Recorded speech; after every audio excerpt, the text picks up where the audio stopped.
Ito ang Lubog Stream and Waterfalls. Isa ito sa mga magagandang lugar na pwedeng pasyalan sa Calabanga, Camarines Sur.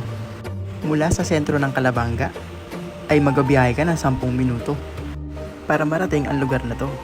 Mula sa pinaradaan ko ng motor sa ilalim ng puno ng mangga ay naglakad pa ako ng mahigit kumulang 3 minuto pababa para marating ko ang mismong ilog.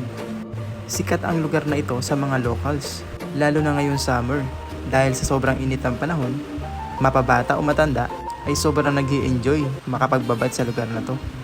Libre lang naman din na pumunta at maligo dito. Wala naman ditong entrance fee at wala naman niningil sa inyo para sa parking fee. Perfect na picnic spot din ang lugar na to. Kahit magdala lang kayo ng konting pagkain at inumin at pumesto kayo sa ilalim ng puno ay sulit na. Basta make sure na wala lang kayo iwan ng kalat para wala kayong magiging perwisyo sa kalikasan. At maraming salamat po sa mga nag-like, nag-share at sa mga nanonood ng aking video. Hanggang sa susunod po. Ingat!